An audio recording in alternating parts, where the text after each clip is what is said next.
Eco & Co vous est présenté par la banque privée du Crédit Agricole Nord-de-France.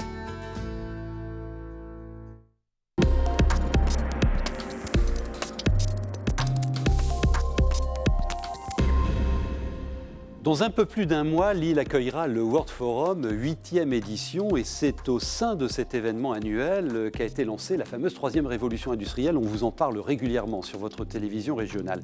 Plus d'une centaine de projets ont déjà été lancés. Nous vous présenterons d'ailleurs en avant-première ces projets lors d'une grande soirée en octobre prochain.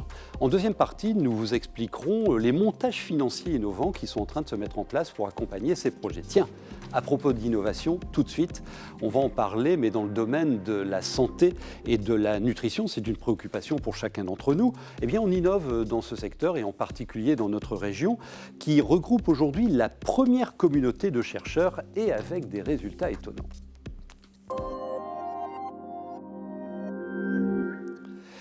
Bienvenue Étienne Vervague, vous êtes directeur général de Rasanté. On va parler innovation avec vous, bien évidemment. Alors, innovation dans le domaine de la santé et de la nutrition. Alors, quel est le lien entre les deux et qu'est-ce qu'elle représente, cette filière, aujourd'hui ?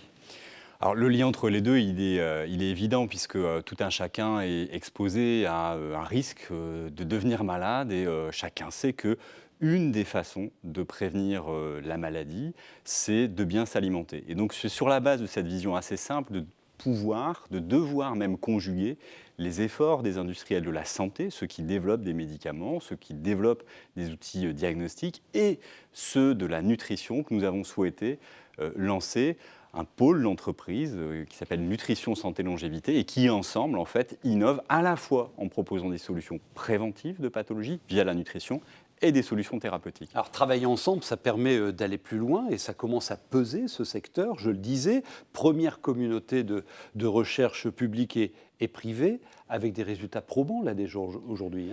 Je pense que ce qu'on peut dire, c'est que cette filière santé-nutrition, elle pèse très lourd dans l'économie de l'innovation régionale, puisque près de la moitié des lauréats au concours du ministère de la Recherche qui vient distinguer, qui vient distinguer des start-up innovantes, sont de cette filière en région. Donc la moitié de ces entreprises-là sont de la filière santé-nutrition.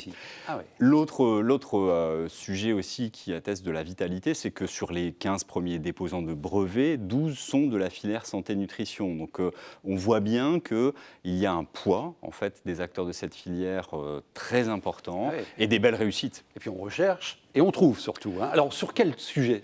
Alors, on a des belles réussites dans cette région, dans le domaine de ce qu'on appelle les aliments santé, les ingrédients fonctionnels, avec des grandes sociétés comme Roquette, comme Le Saf, comme Ingredia, comme Copalis, qui trouvent finalement des produits intermédiaires qui vont être utilisés aussi bien dans les produits finis alimentaires que dans les compléments alimentaires et qui vont permettre de trouver des solutions préventives. Un ou deux exemples rapidement. On peut parler des produits anti-stress de la société Ingredia. On peut parler des substituts au sucre de la société Roquette. On peut parler aussi de la levure qui présente un profil d'activité pour la prévention du diabète ou pour le confort intestinal chez Le Safre. Il y a beaucoup de réussites déjà. Alors, dans ce pôle dont vous faites partie, que vous animez, il y a plein de nouvelles entreprises qui se créent et il y a des outils à leur disposition, dont un incubateur pour aider les entreprises qui se lancent, dont celle-là. Elle est assez étonnante, regardez. Derrière ces murs se préparent des solutions innovantes en matière de santé. L'entreprise VF Biosciences développe des compléments alimentaires qui luttent contre les troubles de santé liés au vieillissement. Ces produits sont vendus en France et aux 4 coins du monde. Nous sommes chez VF Biosciences dans le bio-incubateur Rasanté. Notre société a été créée en 2011 et se consacre à la recherche sur les probiotiques, qui sont des bactéries bénéfiques pour la santé.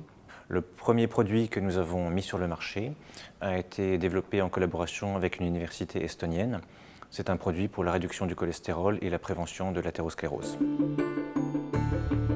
Ici, innover est essentiel. Cette innovation est rendue possible grâce à l'accompagnement de plusieurs structures, notamment Eurasanté, l'agence de développement économique régional de santé. Eurasanté a été la première structure devant laquelle nous avons présenté notre projet. Cette reconnaissance a été très utile par la suite quand nous avons contacté d'autres partenaires liés à l'innovation comme l'université, le pôle NSL, ou également des partenaires financiers comme BPI, Réseau Entreprendre ou des banques. Si je devais donner un conseil aux entrepreneurs, c'est que l'innovation, bien sûr, c'est essentiel. Il ne faut pas oublier cependant que le produit innovant par derrière va devoir se vendre. C'est un tout autre aspect du développement de la société. Et souvent, l'accompagnement apporte un regard neutre sur cet aspect-là des choses qui est très utile pour le créateur. VF Biosciences se porte bien.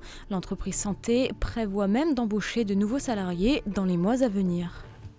Ben oui, il le dit bien, hein. Ces boîtes innovent, mais il faut qu'elles créent de la valeur. Alors ça, c'est un exemple dans le domaine de la santé. Il y a d'autres exemples? Alors, les motifs de fierté, les exemples sont nombreux. Je vais en citer les 3-4. Mako Pharma, premier employeur industriel privé de la région, qui développe des poches pour le sang, des poches pour les solutés nutritifs, et qui est une très belle société industrielle avec 1400 emplois à Tourcoing et à Mouvon. On peut parler aussi de Genfit, première société de biotechnologie française à franchir la barre du milliard d'euros de capitalisation.